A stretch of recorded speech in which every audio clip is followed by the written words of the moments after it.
Let's just start. Let's get into it. Well, let's just get into it, yeah. The intro will come in the middle of the show, but that's okay. Probably.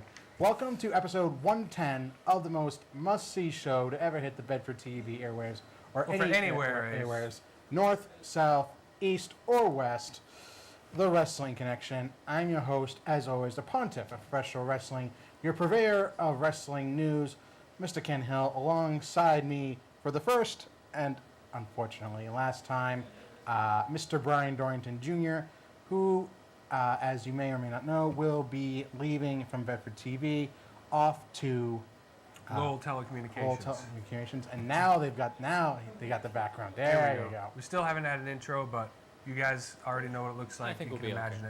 it. All right. So we thought that for this episode, Brian would no longer be in the booth, but out here in the front lines alongside me.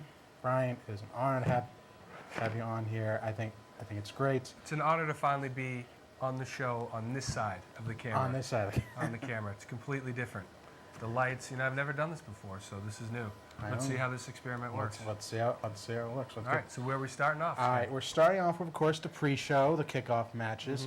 We should mention that I was at WrestleMania live. He was actually. He was right then smack dab in the middle of it all in Dallas, not Houston. Everyone's been ragging on me about it. And it was actually Arlington. Cowboys AT&T Stadium is in Arlington. Raw the next night Texas. after was in Dallas, and I was there too. And no one's let me forget about it. No. Nope, not one bit. All right, so anyway, there's so much to go through, literally 7 hours worth. So we'll just tell you the results of two of the matches. We got photos from one of them. Now they got the intro. Found it. Is this really what it's like being on the show? Pretty much. You have to put up with this crap all the time? Oh yeah, you're the one lead. You're the one shuffling. That's true. Yeah, listen to us. We're like a commentary track in the background.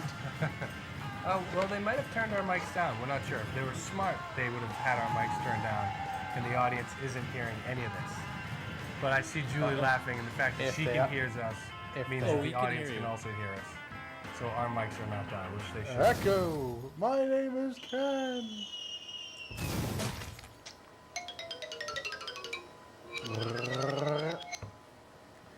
Now we welcome you back to our regularly scheduled Wrestling Connection. We don't have to do the intro again, do we? No, we don't. Okay, good. No.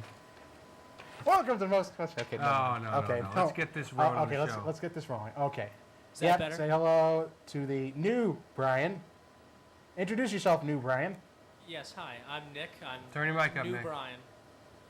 What? Turn your mic up a little bit. It is on. No, turn it up. No, for us back here, the playback, so we can hear you a little louder. That's That's not me, okay. that's Just Julie. keep going. This is fine. This show's about us anyway. You'll teach her on Monday, right, Brian? I will. I'll show you guys Monday. Yes, I'm Nick. I'm new Brian, but half of new Brian. We're sad to see him leave. Julie, you're up. Careful with that mic. Oh, well, I'm Julie. You guys all know me. Hi, Julie. We all know Hi. Jamie with Julie now. Hi, Julie. Hi. Hi. Okay, so great. So where are we going to start off with? I think we're going to skip two of the pre-show matches. So basically, we'll go over two of the pre-show matches. One of them being the 10 Divas Tag Team match, which was headed by Brie Bella, who, as we know, has been making a lot of noise about retiring after WrestleMania in the footsteps of her husband, Daniel Bryan. All in all, it was fine. I mean, we saw the in-ring debut with Lana, which really didn't mean all that much anyway, because people had long since lost interest with Lana being inside the ring. Okay, we saw a couple of fun spots. And I'm glad they didn't go like the 3-minute bore fest of just like having 1-2 divas in the ring and everyone just hitting all the finishers. They actually mapped it out a little. It was stretched out before. It was still just 10 divas basically just flopping around the ring. Yeah. Basically an example of what WWE presented as women's wrestling. And of course, I mean, we got kind of like a good fairy tale ending with Brie. She actually had a nice transition. She had a nice counter into her husband's yes lock. Got the tap out win on Naomi. I mean, Nikki Bella came back, returning from injury afterwards, to congratulate Brie. So all in all, a feel-good moment for Brie at WrestleMania, and I think that's the best thing to do. Just send Brie out on a good note, okay? I mean, and I'm going to be honest. I missed that whole match. I was actually on the floor section, and there was no line at the bar for that match. So I kind of got in there and realized I didn't need to see it, and took advantage of. Well, there was no line. Yeah. 'Cause people had trouble getting into the stands at that point. Oh, yeah, because of the ticket issues. Because of the ticket issues. I got right in. Bar was clear. Didn't care about that match. Sorry, everybody. Jumped in that. All right. So, okay, there was that. Then we had Dudley's versus the Usos. And I never really thought I'd say this about an Usos match, but it was dull, it was short, and it was uninspired. I mean, the Usos won. But that's not the part that I didn't like. I mean, the problem is they won, then put the Dudleys through the tables, yeah. Which, I mean, all in all, I mean, you had pretty much 4 or 5 minutes to do all this. They crammed everything to 5 minutes. Ended up being really anticlimactic. Because, I mean, okay, you would think that the ultimate finish to this would be a tables match next month at Extreme Rules. Later this month at Extreme Rules. Yeah, and being there, the crowd was all for the Dudleys putting the Usos through the tables. And they were fine with the Usos win, but then as soon as the Dudleys brought the tables out, and then the Usos kicked them onto it, everybody was like, "Oh, boo, boo, boo!" Everybody wanted to see the Usos go through the tables. So now, I mean, the Usos have no real beef with the Dudleys. No. And we're going to do a new approach to pay-per-view prediction, pay-per-view follow-ups, is that we'll follow up with the aftermath on Raw. So the aftermath to this was that we really didn't see the Usos the following night on Raw, but the Dudleys were out there. They were upset, and I mean, seemingly they seemingly got their revenge on the Usos, dispatching them in a tables match, which I guess that means that there's no setup for Extreme Rules since they got their revenge. And now it's seeming like the Dudleys are going to be feuding with the debuting Enzo and Big Cass from NXT. Which I think is really the only reason the Dudleys were out there then. Basically, okay, so I mean, you're putting a veteran tag team against a new team of Enzo and Cass. Honestly saying, this is one time I think they should have brought back New Age Outlaws, Road Dogg and Billy Gunn. Because, I mean, people have been making the obvious comparisons between Enzo Amore and Big Cass and the New Age Outlaws. I mean, you got Big Talker and Enzo Amore and Road Dogg, and you got the big guy in Billy Gunn and Big Cass. So, I mean, the Dudleys. But they're part-timers. Yeah, they're part-timers at best. The Dudleys are full-timers. The Dudleys are full-timers. So. And now that I think about it, it makes even less sense that the Dudleys lost, because it would have made Enzo and Cass look so much better if they finally come out on top of this feud over the Dudleys, and having the Dudleys have gone over the Usos. So yeah, not even to mention the ending of the tables match on Raw was botched. Yeah. So that makes their win even less impactful. So, I mean, don't get me wrong, the crowd ate up Enzo. They loved his promo. I love him, Maury. He does promos better than half the WWE roster. Absolutely. Yeah, that's saying. And that's what I mean. They're better on the mic than they are in the ring. And that's not to say that they're schlubs in the ring, but the mic work is where they do most of their business. Yeah, exactly. And it's not like Enzo can't wrestle. I mean, they actually know how to utilize his lack of innate wrestling talent best. I mean, he basically uses himself as a human projectile, and it works. It works. I mean, so... Well, it's worked in NXT. Let's see how it translates to a WWE audience. It's a more family-friendly audience than the NXT audience. Yeah, but I did not like how Michael Cole said they were an acquired taste. Didn't hear it. I was live. Okay, when you're debuting a new talent, you don't call them... Well, some people like these guys. You don't call them an acquired taste. You're either all for them or you're all against them. You really can't be waffling like that, because then it just comes across that. Okay, you want me to say something like that? Okay, Michael Cole and JBL's commentary is an acquired taste, and I've acquired ability whenever they come on the air to hit the mute button. There's my acquired taste. It looks like we have some... We need to borrow that for a sec. We'll give it apparently, back. okay. Well, we're going to need... Okay. Okay, So we're done with the pre-show matches, well, right? yeah, except we got Ryback and Kalisto. We got Ryback versus Kalisto. Which was... I especially marked the photos, so you can't miss them. Unless you don't know how to spell I'm Ryback finding and them. Hold on. Anyway, Kalisto that was starts a surprisingly good match. I kind of wish I had put a few more minutes in. I kind of wish, but it was the pre-show. Here we go. Okay. The best spot, I don't know if we had a picture on it, was when Ryback Ryback had Kalisto vertical on top of the ropes. we actually do have. You have we a actually, picture I of that? think we do have a picture of that. Not that one. Not that one. There we go. that was- That's Sorry, the wrong spot. one. That's the. Bring us down for a second so the audience can see this, the full. Yep, Yeah. there you go. That was an amazing spot. That lasted for probably about 15 That looks seconds, like it would you hurts. say? that was. He was holding there for about 15 seconds. and that's actually harder to do because you're not on a solid surface. You're on No. you're on a pair of ring ropes supporting a 275-pound man. That's actually pretty remarkable. Yeah. Anyway, insane. That's I pretty mean, cool. the ending came when Kalisto, when Ryback was pulling Kalisto unintentionally tears off the middle turnbuckle, hits a Hurricane Rana on Ryback, who slams into the turnbuckle. Then Kalisto hit the Salida del Sol for the 3 count, surprise win. Now, what this says, I mean, this is a very ambiguous ending. This pretty much leaves it open, saying that Ryback can say, well, Kalisto had to cheat to beat me.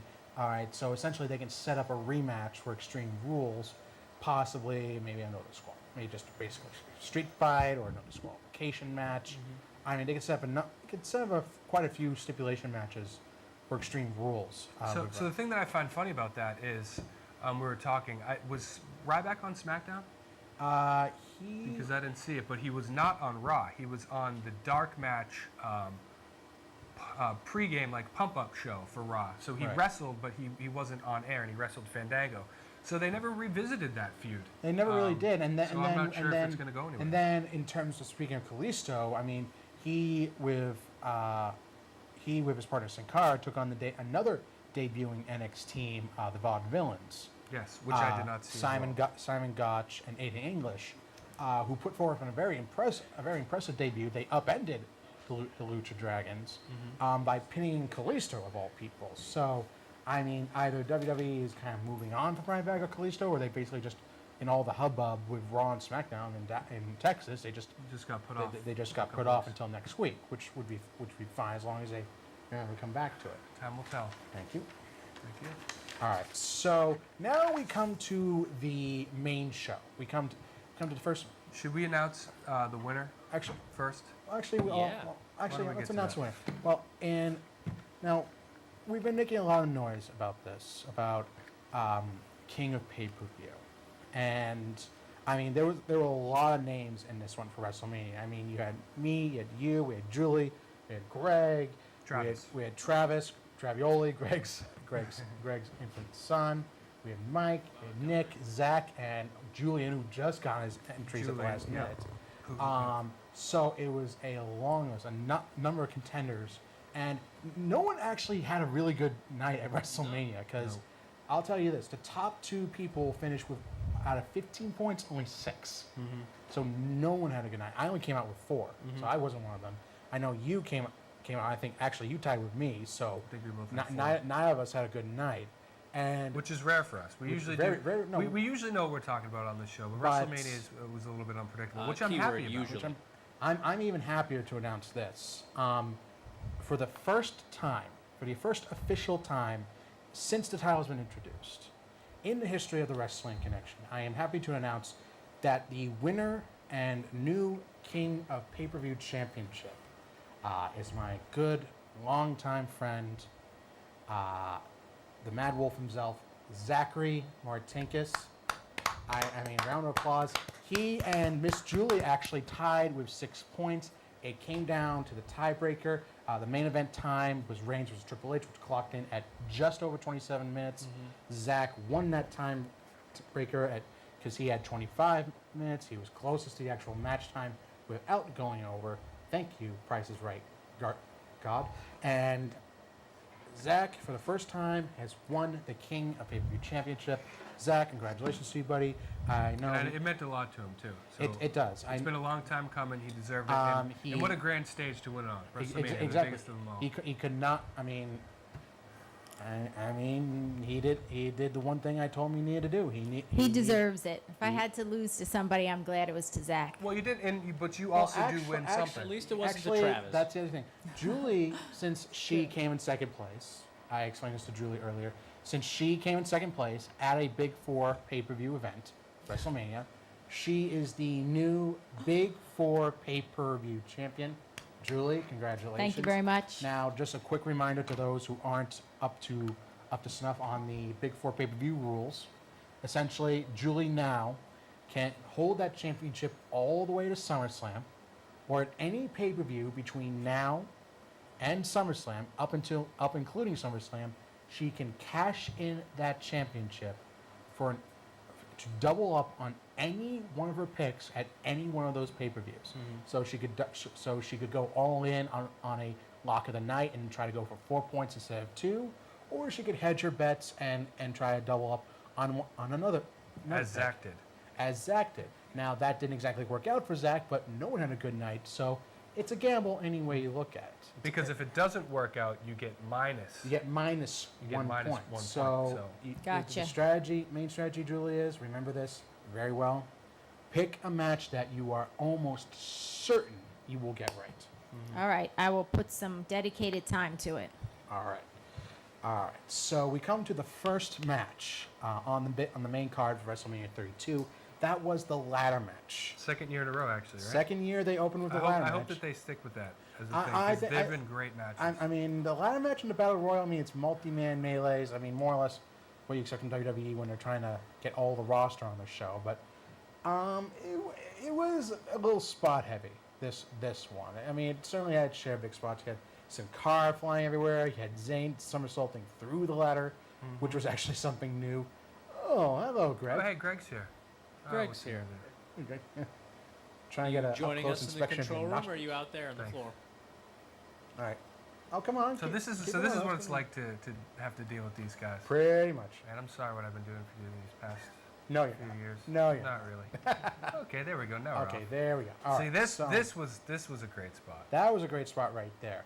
I mean, you had Zack Ryder, you had Sin Cara, I said Zack Ryder twice. You said Zach right first. Zack Ryder, Sin Cara, Stardust. I almost said Cody Rhodes. Cody Rhodes. Dolph Ziggler, Kevin Sami Zayn. Owens, Sami Zayn. I mean, you had a number of variables in this match. And I mean, you notice there are a lot of little nice. And you had the nods. ladders. You had the ladders. Multiple ladders. You had- Goldust even had his own special ladder. Stardust Sorry. actually not only had a special ladder, he had a special suit on. I mean, he had not a fedora. Not a fedora. Could you get that off my hat? Can you get off my hat? Hey, Thank why you. don't we just do this? Take it off for a second. Well, everyone can see my hair. Oh, perfect. Oh, can you get off the hat already? Thank you. All right, so So, and at this point, I don't know if you can tell in the audience, there were ticket issues, so people weren't getting So in late. people The were- crowd people still were was actually- not. The crowd still was not full at this match, and this was 4 matches in, and this was the start of the show. People Right. were getting upset because this was a match that a lot of people were looking forward to. Exactly. And I feel bad that a lot of people got to miss I this mean, one because there this was- was one of my favorite matches of the there night. were a lot of jaw-dropping spots. I mean, you had obviously Sin Cara giving to Kevin Owens and then taking it from Kevin Owens and kind when Owens knocked him off the ladder through a prone Stardust on another ladder. Yes. Stardust had his moments. Stardust got the worst of that one. Stardust definitely got the worst of that one. Stardust actually had, like we said, had his moments. Not only wearing a polka dot suit in honor of his late father, Dusty Rhodes, even having Hard Times, referencing Dusty's famous Hard Times promo. He had a polka dotted ladder, which got a big pop. And then as a nod to another Texas legend, and Terry Funk, did the old ladder helicopter spin, which I mean, I like the little nice nods that they do in a lot of these matches. And I'd just like to say, Cody Rhodes is a very talented wrestler who I think's been underutilized in this Stardust role. I think he needs to go back. He needs to go back to Cody Rhodes and quick. All right. I mean, so we had Zack Ryder and Ziggler. Zack Ryder actually was a lot more influential in this match than I think anyone was giving him credit for. We saw him break out his new El Bro drop on Miz. He fought Ziggler with Kevin Owens. He was a bigger factor in this match. I think anyone was realized. And the crowd was all over this guy. Exactly. I mean, you saw so many other big spots. I mean, you saw Sami Zayn deliver a half Nelson suplex, what many like to call almost like a regalplex, because he almost perfected the move, to Kevin Owens into a ladder. I mean, Owens was literally sticking out of the ladder like an ostrich head buried in the ground. It was just like, oh my God, that was a disturbing spot. Mm-hmm. Yeah. And then you had Owens earlier frog splashing Zayn onto a ladder. Yeah. These guys really go out in these ladder matches. They know how to set the tone of the show. And This I was mean, the the same biggest thing shock last year. here, you go back one photo, was seemingly Miz was closing in all this. That's right. I think we forgot to mention Miz was in the match. Miz was in the match. How could we forget Miz? He almost capitalized on all the mayhem, but Ryder would come up at the last second, knock him off, win the Intercontinental Championship. No one was expecting this. The crowd was completely shocked. I'm going to give you a credit due, Ken. While you didn't have him as your first pick, you had him as your second I gotta choice. give credit to Mike. He picked Ryder first. Oh yeah, and Mike did pick Ryder first. Mike picked Ryder first. That's right. I honestly, I mean, I had an inkling. It Look up seemed and like smile, Greg. They were giving subtle hints of Ryder being a big presence in this match. I mean, Which match was this? Ladder. The ladder match. Oh, cool. Yeah. I mean, Oh, that one. I don't think anyone saw this coming. But then you go with the aftermath. I mean, Raw the it was next night. the Raw aftermath. It was an emotional moment for Zach, for his fans, for his father, and then they have to. I get Miz coming out. Okay, you need Ryder's first feud, which is with Miz. Okay, which is all well and good. Miz is another underutilized mid carder. All well and good. Instead, And former world champ. and a former world champ. And one of the top heels, at least on the top mic. heels, at least on the mic. And then you hot shot the title to Miz with the return of his wife Maurice, lucky son of a gun. So so we go from a guy who Vince McMahon himself was actually very pleased with, because Ryder was always a hard worker, no matter what spot he was in on the card. Always came in, always ready to work. Vince said in the rare interviews that he gives, he was very impressed with him, that he wanted to see more of Ryder, and we thought, okay, he's getting a reward for his due diligence with an Intercontinental title run. And he even spent some time at NXT. He spent some time in NXT and saw Ryder competing.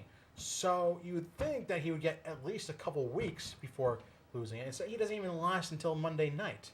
And like Mauro Ranallo was nice enough to point out, the only saving grace was that he didn't have the shortest Intercontinental title reign. That honor goes to Mr. Dean Douglas, who only clocked in at 10 minutes. I did not know that one. But again, Ryder basically got Christianed here. He basically got 1 day worth of a title run, and that was it. And Well, I mean, I don't think that he's obviously going to get his rematch. well, no, he actually already got his rematch on SmackDown. Maurice interfered again. Okay, see, I didn't see that. And again he lost. So what they're aiming for, I think they're kind of going. It seems like they're aiming for having Maurice heavily involved in this now, as the real wife of Miz. So what's interesting is that Zach in real life is dating the Australian WWE diva, Emma. So what's going to be interesting down the line is where they see fit to involve Emma in this feud.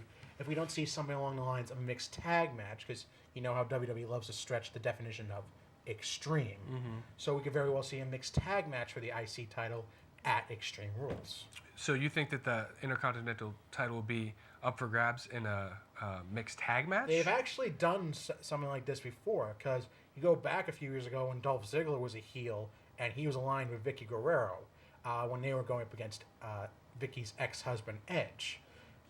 They had Edge and Kelly Kelly, former WWE Kelly Kelly, facing off against Vicky and Ziggler, and the World Championship was on the line. So if Vicky pinned Kelly Kelly, Dolph Ziggler would be the world champion. So this is So there is precedent for it. There is precedent. This is not an unprecedented concept to have a championship on the line in a mixed tag match. Oh, well, let's see. We'll see. Extreme Rules coming up next pay-per-view. All right, so we move on. Moving on. We move on to the next match, which was hi Julie. Hi, Julie. Which was actually, I believe, New Day versus the League. Was that the next match? Maybe. I believe it was. Okay. New Day versus the League of Nations. Now, this was my favorite entrance. I love this. I don't care. I'm a nerd. I admit it.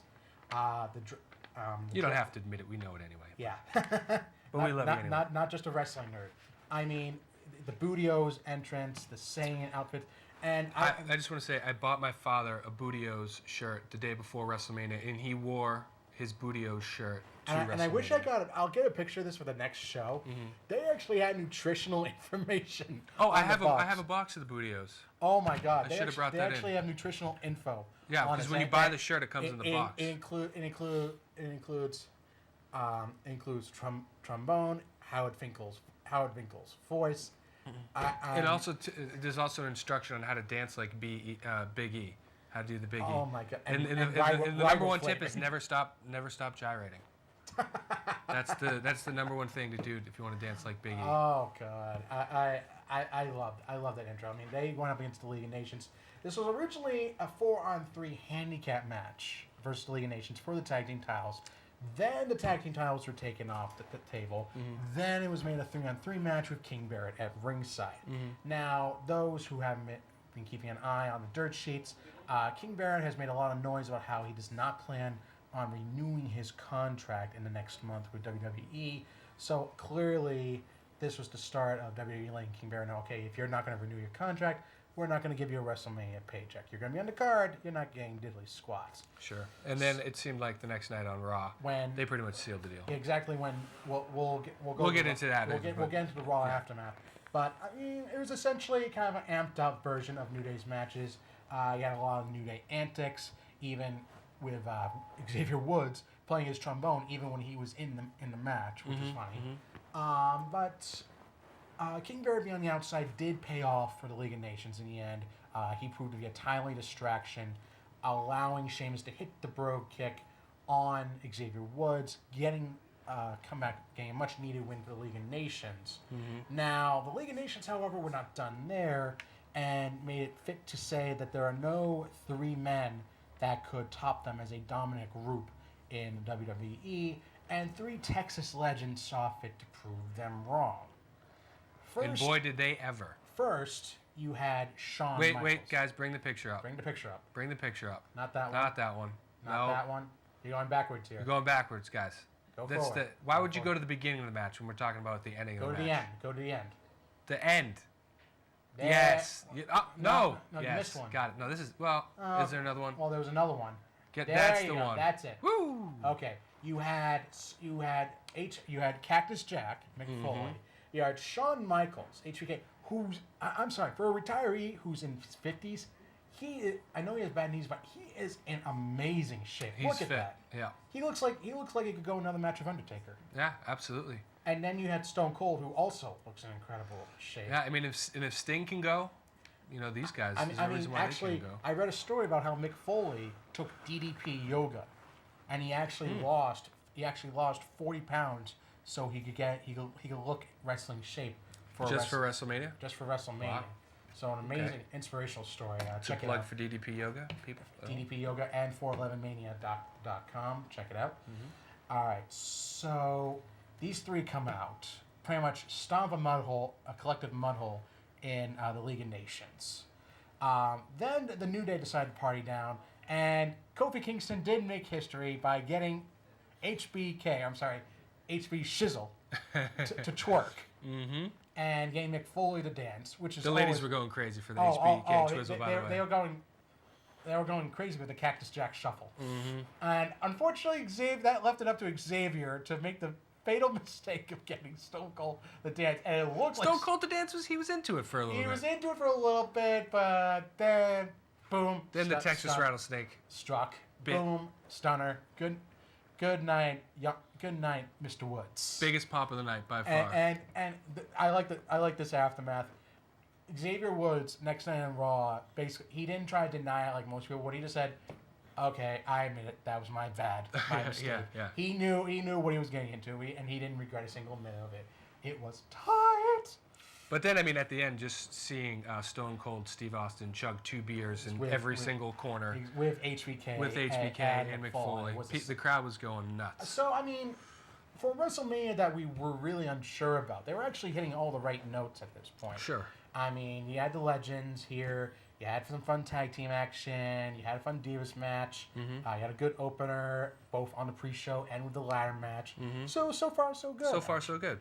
All right, so then we come to, let's see. All right, so let's see. Doesn't matter. Let's talk about Styles Jericho. Actually, yeah. Before that, we do the Raw aftermath. Oh, the Raw aftermath. We'll go over that real quick. We actually opened the show with a tag team championship match, which was New Day defending against the League of Nations, Sheamus and King Barrett. It seemed there were a couple moments where it seemed like the League of Nations might close in on the championships, but New Day ultimately would end up retaining, hitting the Midnight Hour, their Midnight Hour finisher, to retain. Now, using their one lone Booty-O cereal as their inspiration. Mm-hmm. Oh, I mean, and then Sheamus realized that as the League of Nations, as three former world champions and King of the Ring, that they should be tearing up the roster, and they're not doing that. So they realized there's only strong as your weakest link. Then they go right ahead, beat the bejesus out of King Barrett, and bro kick him into oblivion. Mm-hmm. Unfortunately, this was bad time for the League of Nations, as JBL pointed out. As the lights go out, the Wyatt's music hit, and Bray Wyatt and the Wyatt family out of nowhere just start assaulting the League of Nations. And this was great. We've mentioned this a few weeks ago, that would be the perfect thing for these guys. Break it up so they never recover again. This is one feud that the Wyatt family could win. That they have to win. That they would have to win. Yeah. Because after last night, and we will get to that just a little bit later, they need it. They need it back because they are drowning right now. Mm-hmm. All right, so we come to AJ Styles versus Jericho. Of course, AJ making his WrestleMania debut.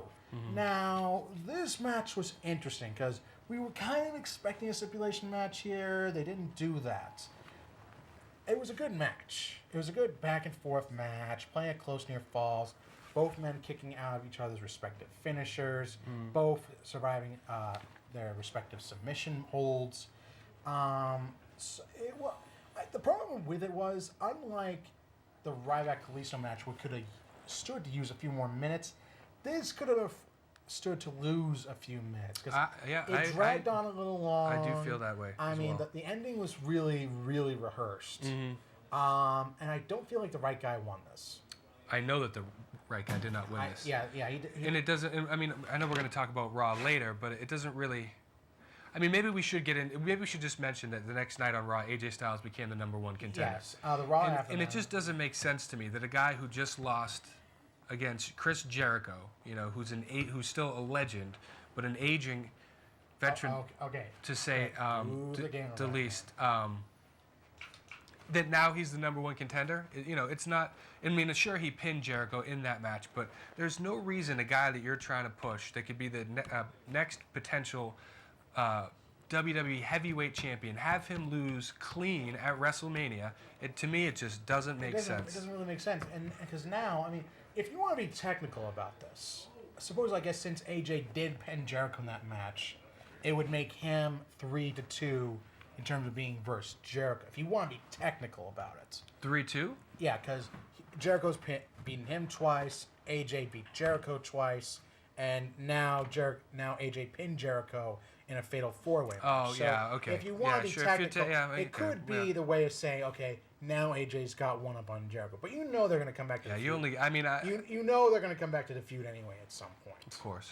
And now with AJ as the #1 contender to Roman Reigns. Sorry, spoiler. Roman Reigns does win the WWE World Championship. Wait, what? Really? It's really a spoiler. Come on. Really.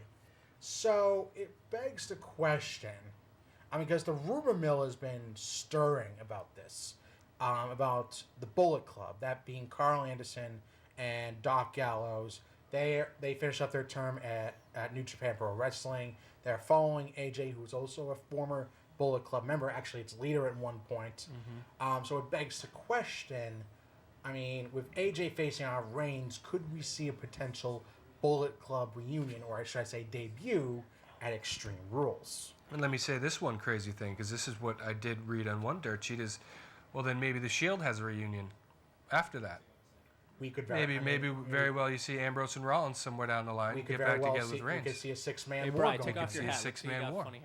So which wouldn't be Roman's been talking about a Shield reunion. Mm-hmm. He says not right away, but we could very well see it down the line. And with Rollins getting healthy soon, you never know. You never know. But we're getting off topic. Let's get back to we talked about AJ and Jericho. Jericho. We all agree the wrong guy, or at least you and I agree, the wrong guy won that match. All right, so once again, it was still a great match. It was still a great match. Could have used a stipulation. The thing is, Jericho was like Triple H in that with big matches, he tries to map them out in the most epic way possible. Mm-hmm. But the problem is, I think he kind of overstepped his bounds a little here. He stretched it out a little too long. Because, like I said, there were some spots that dragged. The ending was a little rehearsed. So if they I say they chopped off a few minutes here, then it would have been a great 4-star match. Yeah. As it is, 3.5 at best. I mean, we talk about the spot right here, the ending right here with Jericho countering into the springboard into the code breaker. I'll take you off. Yeah. Thank you. To end the match. Thanks, Rick. All right. So we move on from that to the triple threat match for the Finally. the women's championship match, the new WWE Women's Championship. You see Charlotte here with the old, lovely Butterfly Divas Championship that saw its thankfully, last match at WrestleMania. And it's good. They finally do deserve the respect to be called women's wrestling, they not they Divas. buried. Oh God! On the pre-show, they buried the Divas Championship. Yes. They did not spare anything for it. Little interesting fact right here: Charlotte's robe seen here was actually made with bits and pieces from her father's robe that he wore in his retirement match at WrestleMania 24. Wow, I did not know that. And then you had that. Then I mean, just to make this, just for as far as big entrances go, you had Sasha Banks and her first cousin, one of the more recent inductees into the celebrity wing in the WWE Hall of Fame, Snoop Dogg. No shizzle. Oh, no shizzle. Really? Can we say that? Can we say that on the air? You can say shizzle. Can we say shizzle? You can say no shizzle. Why not? Why can't you say shizzle? No, you can't say shizzle. How do you spell shizzle? CHIPUTLY, I think, no, something like that. no, Shizzle? it's SHI. No It's- shizzle. Yeah. 2 Z's in there, right? Yep. 2 or 3 C's. Two, 3 Z's. I think maybe Okay. a 9 and a 10 Yeah, in there as well. yeah, but we had Snoop Dogg. Sasha Banks being he sang down to the ring by her first cousin, Hall of Fame WWE Hall of Fame inductee Snoop Dogg. Snoopy. You guys got that photo? I didn't hear that. What was that? The Sasha Banks photo with her and Snoop Dogg. This is brutal. Here we go. Enough, Brian. There it is. There it is. All right. So yeah, I mean, so we had plenty of big intros here. Now this. You want to know something embarrassing? I was actually at the bathroom for this intro as well. Oh. Listen, You- it was you- seven. are you It was kidding 7.5 hours. This was 7.5 hours. You I could- was you in could- there you for could've 8. used the other, I was in there for 8. You have to pick and choose. You never know you what's had to going to use happen. you could have used the Divas match for your bathroom break. You had to use this one. I used that for my beer break. This was for the bathroom break. Oh, you should have done that. And then I had a dinner break, and then I had a few more beer breaks. You're there for 8 hours, Who are you, guys. Stone Cold? Well, Oh yeah, when you're in Texas, do a Stone Cold. when you're in Texas, do as Stone Cold does. Yeah. Okay, so anyway, the match itself was a great match. Very good. It was a great match. They Plenty gave of it its near proper falls. time. They was- gave it its proper time. got proper time. Every woman got every superstar, I should say, because now they're being referred to as superstars, being on equal with the men, which I think is a great nod to the women. Mm-hmm. I mean, it was just a fantastic match. Great chemistry between the three. Some breathtaking spots right here, including Sasha, who actually, another fun fact right here, wore boots similar to that of her biggest wrestling inspiration, Eddie Guerrero, and did another tribute to Eddie right here with an amazing frog splash. Maybe Yeah. just as good as Eddie's onto Charlotte here. Then you had Charlotte doing a breathtaking moonsault from the top rope to the outside. So the women put it all on the line in this match. I mean, you even had at one point Becky assaulting Ric Flair because and this is my favorite part. Okay, if obviously Becky has suffered Ric Flair's antics the most right here, why wouldn't she want to try and take Ric out of the match? Oh yeah. So the ending comes up. This ending I really did not like. The match I liked. The ending I really was not a big fan of. Because then you had Charlotte with the figure 8 on Becky. Sasha about to break it up. Then the usual interference with Ric Flair dragging Sasha out of the ring. I didn't like it. See, for me, I didn't like it, but now that I think about it, it's Sasha's going to be the women's champion sometime soon. And it's probably better to have her win it. It's going to be more significant if she does it in a one-on-one match with Charlotte, pins her on her own. And I think this was a way to set up where finally Becky's out of the picture and we can finally focus on Charlotte and Sasha. I mean, it's true. I mean, Sasha was the first one to leave on Raw the following night with Charlotte's heartfelt speech about how the women's how they were making the movement for women. Mostly her, but everyone had well, and honestly, the crowd make or break from her heel tactics a few times. Exactly. She got truly emotional. I mean, you had women's wrestling chant. Women's wrestling chant, yeah. I mean, the crowd took over that night like crazy. Oh no, the post-Mania crowd always does. I just want to give one quick observation. So WrestleMania is probably about 50% families, right. 25% hardcore fans, 25% casual fans. Raw, the next night, there are no kids in the building. It might as well be a 21-plus event. Exactly. It is. It's pretty much it is fans wild. from all around the world. It's a huge international crowd. Everybody's over 21, and it's loud, and the beers are flowing, and it's everybody knows everything about wrestling. They're all wrestling smart. There are very few casual fans and very few families. It is just a completely different atmosphere. And I hate how the announcers try to decide stuff. Saying they're very emotional crowd, they're very upbeat, they're having a good time. No, they're complaining about how lousy your product is, and they try to take over the show every single time. Jericho even lampshaded at one point the following night on Raw, saying you're not going to take over the show at my expense, so shut up. And then he said, you guys are idiots. He said, you idiots aren't going to take over the show. And then they start chanting, we are idiots. It was great. It was great. Oh, a lot of fun. Too much. All right, so again, Charlotte ended up winning the women's championship here. Yep. All right, so we move on to the Andre the Giant Battle Royal. Can we just talk about The Rock and the Wyatts for a second? Because that happened before. Well, or however order you want to do it. Well, actually, no. This happened first. Then this did happen first? This okay. did happen first. Okay. All right, so we had the Andre the Giant Battle Royal. Now, we had 4 open spots. But what stumped me is instead of putting the Wyatts in this match, which may have been a saving grace. Which is what both of you and I thought would happen. And unfortunately, that did not turn out very well for us. Because they ended up giving us 4 spots to get this. And DDP, who is aging despite looking in remarkable shape. Mm-hmm. DDP Yoga. The most recent basketball inductee into the Basketball Hall of Fame, Shaq. Otherwise known as Shaquille O'Neal.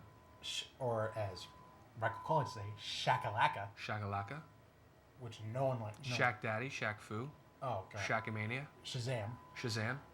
All right, and then a extremely out of shape Tatanka. Oh, and they didn't even announce him. They didn't announce him. They didn't give any of these guys. They basically just had one big intro. Well, Shaq got his in. Shaq got an intro. So that's who you give the 4 entrances to. It's just like. Oh, and Baron Corbin was the last one. Baron Corbin, of course. Who would eventually win. So, I mean, the smartest thing they did was do what they should have done last year, and that was toss out the 2 biggest threats. Mm-hmm.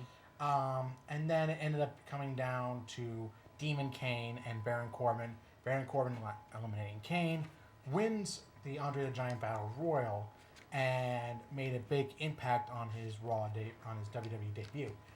Now, I like that little sign right there. R-Truth thinks this is so. That's nice. Okay. See, the fans are good at remembering stuff.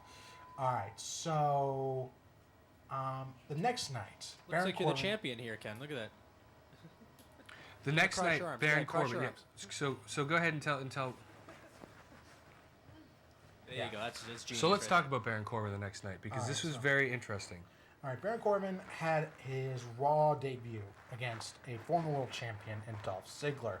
Now, this was a hard-hitting, back-and-forth match. It was actually an interesting match. I mean, Baron Corbin's like one of those rare guys. He's a big guy, but that can hit big impactful ex-lineman for like the Arizona Cardinals. Professional football player. There's your background info right there. That tells you how hard-hitting and quick this guy can be. And the thing is, though, he kind of let things balloon out of control right here because then he and Ziggler started fighting.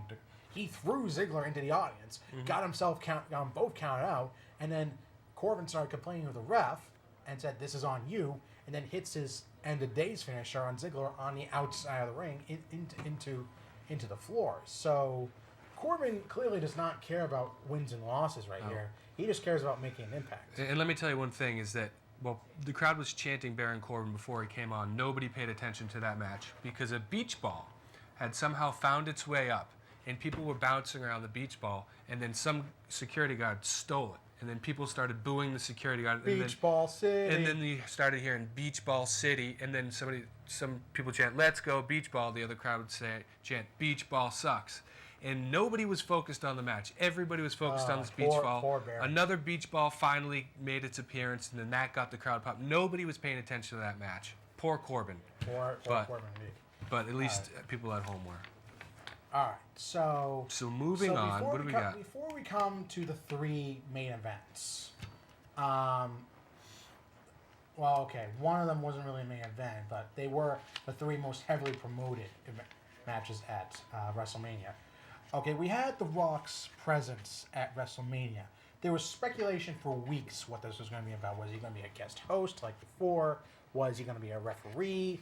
Was he in a match? Was he going to be in the corner of maybe perhaps his cousins, the Usos, or Roman Reigns? I mean, we didn't know what was going on here. All they talked about was Rocky this, Rocky that, Rocky this, Rocky that. And then we find out he just comes out, has probably the most self-aggrandizing intro I have ever seen, basically being prologued by the Dallas Cowboy cheerleaders, then taking a big, overly compensating flamethrower, lighting up his name, saying, "Well, The Rock is on fire, baby," and just talking about making WrestleMania babies for like 5 minutes. It was far too long, far too drawn out, far too self-serving of a promo. And it was already getting. I mean, it's good being there, but it's just already getting very at the long. 11 o'clock I mark. disagree. Yeah. I loved it. Well, you're a Rock fan. Yeah, you're a Rock fan, but still, it was so just are so millions and drawn millions out. of other and people. But it was The so Rock. We all loved it. It was so time consuming. It was time It was consuming. like half an Nothing hour. He got deserves accomplished. it. He doesn't deserve He it. doesn't Respect. deserve it. Okay. I could probably name about a dozen other people who could fill in that time who would be way more deserving. All right, quick. Brian Dorrington, for one. All right, 1, Ken Hill. 2, Travis Dolan. 3. Brian Dorrington.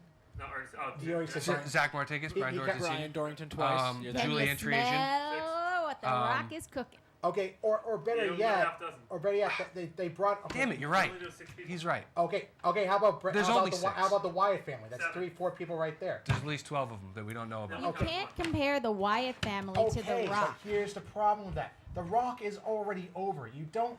They already had That plenty of. movie was awesome. They already had star Sean power. Connery and Nicolas Cage. They already yeah. had star power with Stone Cold, HBK, and Cactus Jack. You didn't need The Rock over promoting himself on there. You didn't need John Cena coming out there.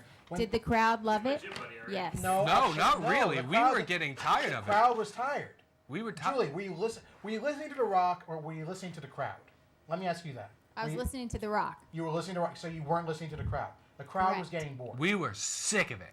Okay, because We had too much. Then here comes Too much. here comes the Wyatt family with their Firefly entrance, Hmm. and The Rock tries to talk down to Wyatt. Wyatt comes back and say, "I'm not knocking on your door. I'm trying to knock down the door." And then The Rock actually does the right thing, putting over how charismatic Bray Wyatt is, before immediately slamming him again. Yes. He coaxes one of the Wyatt family members into a match that only goes on for 6 seconds, saying some sort of convoluted WrestleMania record. And by match, we mean just a rock bottom. That's Basically, what just it a was. rock. That was it. 6 seconds. 6 Boom seconds on rock Eric bottom Rowan. pin. 6 Yeah. seconds. Yeah. And then when the Wyatt family seemingly has them cornered, here comes John Cena, who, according to JBL and the dirt sheets, is still injured. Shouldn't be out there for WrestleMania. They said, "Well, it's WrestleMania, so of course we gotta get John Cena out there, even though he's nowhere close to coming back." Although, according to John Cena, he did say in an interview that he believes he's 100%. Okay, he believes he's 100%, and he's actually 100% are two different things. No, I know. I just pointed that. I'm not arguing. I'm just saying Okay, they're but- conflicting reports. So, I mean, once again, they put the Wyatt family out there just to get curb stomped by 2 legends who really didn't need to be out there. Okay, The Rock could just come out there, say, "Congratulations, you broke the WrestleMania all-time record for the largest audience," which was great and all. have the Wyatt family come down, beat him down, and give the Wyatt family the WrestleMania. They haven't had a defining WrestleMania moment yet. 3 straight years, no WrestleMania moment. Bray Wyatt, WrestleMania 30, lost to John Cena. Bray Wyatt, WrestleMania 31, lost to Undertaker. Yeah. WrestleMania 32, they don't even have a match, and they get whooped by a injured John Cena and a past his prime The Rock. You know, I wonder. You know, I do think it's bad booking, but I wonder how much Bray Wyatt's injury is hampering this. And then we have the Raw after which we said was the League of Nations getting beat up by the Wyatt family.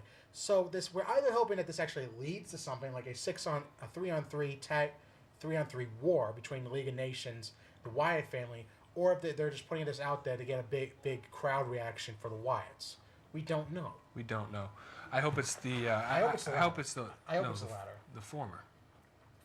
The former. The former. I'm really hoping they're not just jonesing for a crowd reaction here for the Wyatts. I mean, I really hope there's something more because Bray Wyatt this is actually a good article I saw on 411 Mania that Bray Wyatt actually in character explained why he feels like WWE hasn't utilized him. He talks about how they bring so many intangibles to the ring and WWE hasn't really touched on any of them. Talks about how he's eventually going to face off with Brock Lesnar. He says so many things so clearly and so crisply that if he talked I'd rather watch this. If he talked like this in a promo, not like a Rock. It's not. If he talked, that's not The Rock. That's a Rock. A Rock. If he talked like this in a promo, that you know, it's actually could be a Stone Cold. Could be a Cold Stone. Oh God. That's different than Stone. You gonna put money in their tip jar Could too? be Cold Stone. Oh. Ken was making a great point, guys. See, now I know what you have to deal with. I've been doing this for you for like 2 years, and look, what else do we have now? See, the John Cena, this action figure looks better than John did at WrestleMania. Was his head detached from his shoulders? Slightly. Look at that. His head's levitating. His arms did not. Can we get a zoom in? You can't really tell from there. His arms did not look nearly that good. Cena actually looked downright skinny. Oh my God. No, that's not. Why would I think that would work? Oh. That's a rocky looking beard he has there. All right, enough with the action figures. Let's go on to the street fight. The street fight between Dean Ambrose. Sorry, we're losing it here. We're losing it here, and it's also because I should be excited to talk about this match, But we aren't. but we aren't. And this was the match that we were supposed to be most excited about. This is the match we were looking forward to most. This is thanks to Paul Heyman, this is one of the most built up matches for WrestleMania 32. And I gotta say, I was disappointed. Very disappointed. I actually said on here, this match was too rehearsed, too thought out.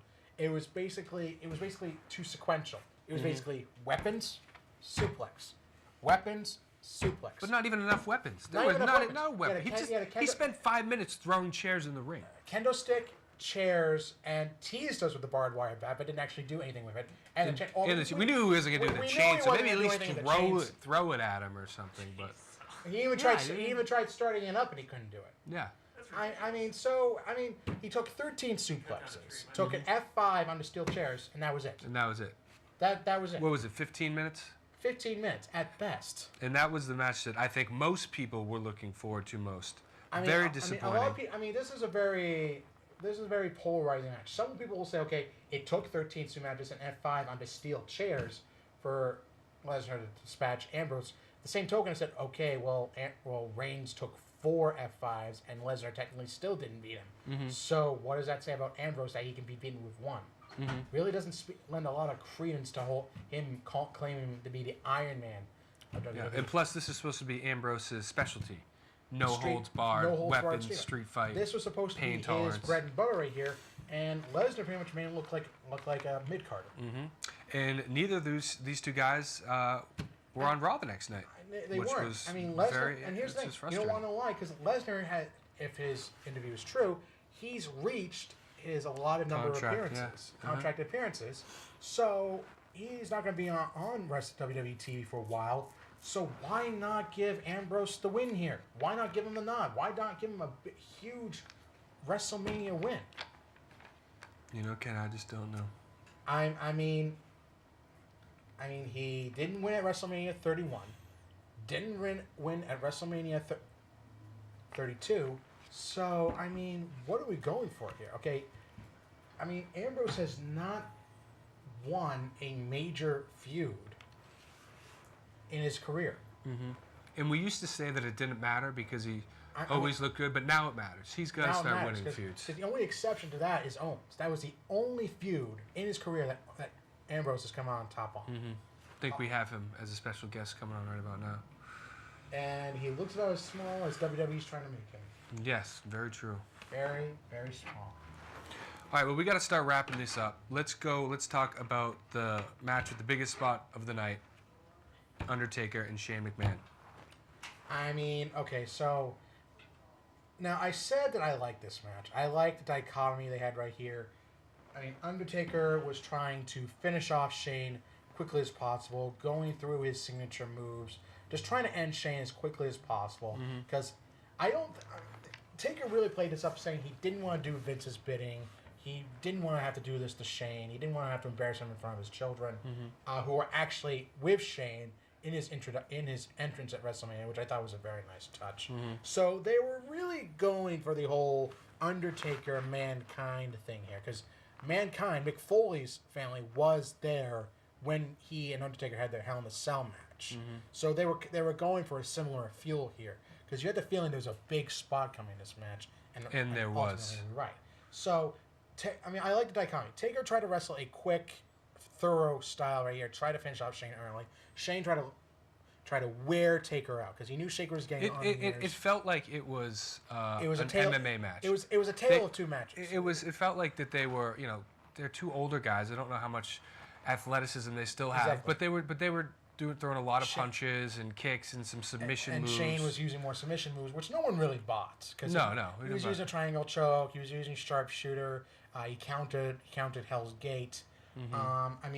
But then you started really getting to the big spots right here. You had Shane kicking out of the last ride, kicking out choke slam the steel stairs. Taker spearing him through. Did you get the? Oh, this was amazing. This was amazing.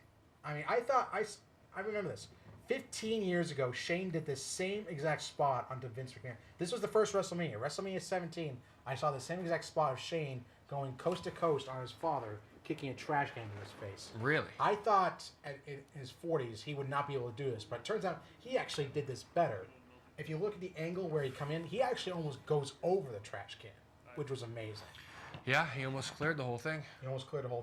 So, and then you have the scariest spot with Shane going up to the top of the cell, and I'm telling you this, he is the first man in WWE history to willingly jump off the top of the cell. And it's 2 feet higher now. It's actually 22 feet. 22 when feet Mankind McFoley went through it, it was 20 feet. Yeah. McFoley was thrown off. But it was still Shane only 20 feet. Willingly jumped off, taking a leap of faith. And 2 feet higher. Okay, I mean, we have that shot right here.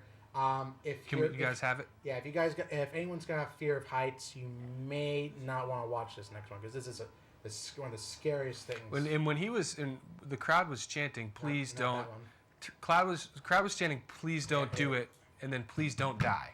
Okay, Those are the here two chants. It was, there right it is. Here. Oh my God! Wow. What would you be thinking if you did something like that? Man, I better be getting a good paycheck. Oh yeah. That's what I'll be going through. And I mean, after that, obviously Shane did miss the elbow. Taker drags him back in. Shane's still going. I don't know how he's even conscious at this point. Going, bring it. Taker just gives him a good pat in the face, basically saying, "Not tonight, kid." Finishes him off with a tombstone. I was almost expecting a kick out, but it wasn't meant to be. Taker pins Shane and goes to 23-1. So ultimately, Shane lost out. He's on screen speaking, he's disinherited from Vince. But then the next night, Shane comes out, gets ready to, Vince comes out, say that he's got Shane's lockbox. No one has anything on him anymore. Shane comes out, just says his farewell, says Vince was the better man, he won, they shake hands and move on. But Vince refuses to be upstage.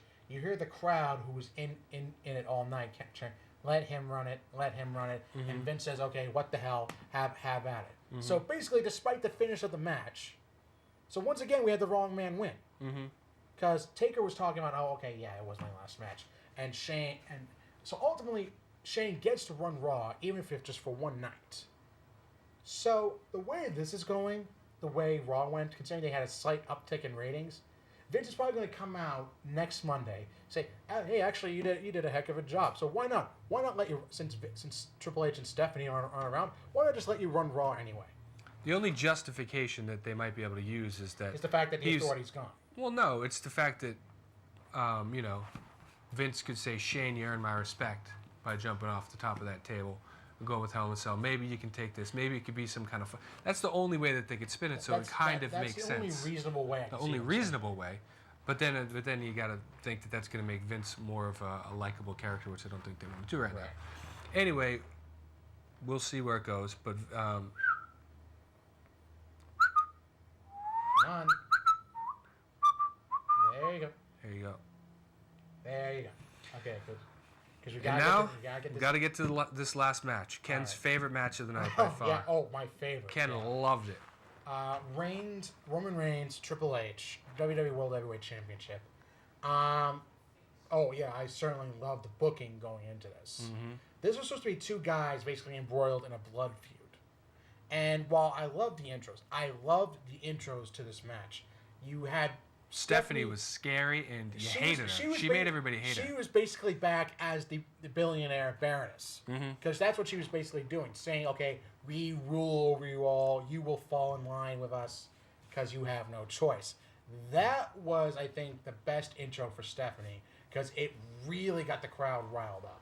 But the problem is, it got them all riled up for booing Roman Reigns. Yeah, right. Because Roman Reigns had no special intro other than just punching the floor and making fireworks go off. You had Triple H being stormed by a bunch of mouthless skeleton goons all holding a copy of the World Championship. And Stephanie just looking her most, deadly. She's like a female praying mantis. She could probably just bite your head off. All right, so... Anyway, and instead of playing this out like a physical beatdown, no-holds-barred match, we got a technical match, back-and-forth match, for 20-plus minutes. Yeah, I don't get why they're going to make it a no DQ. I didn't get the storyline of this match.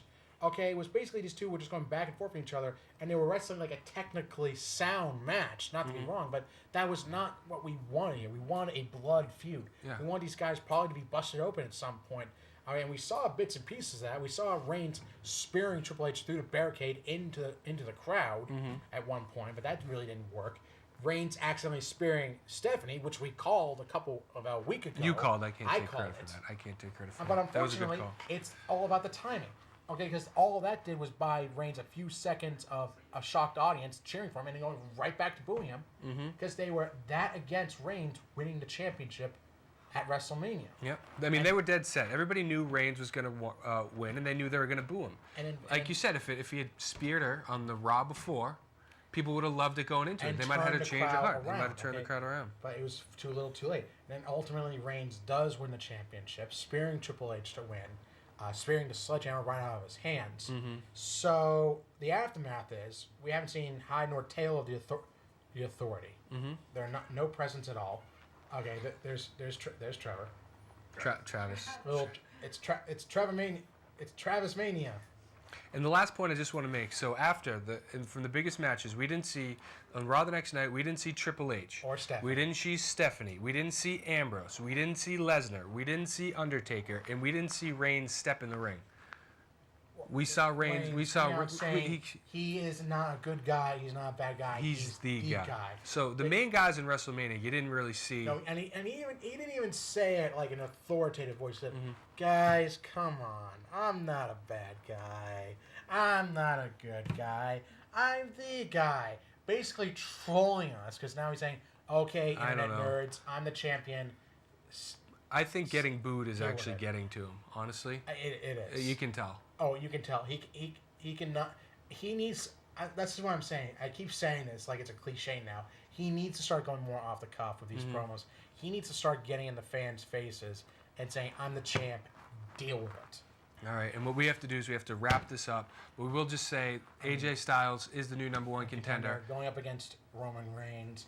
Should be a very interesting few weeks of build-up. See where we're going to go with this, where the Bullet Club may factor into this, what other NXT competitors might make their debut, if Shane will still be running Raw by next week.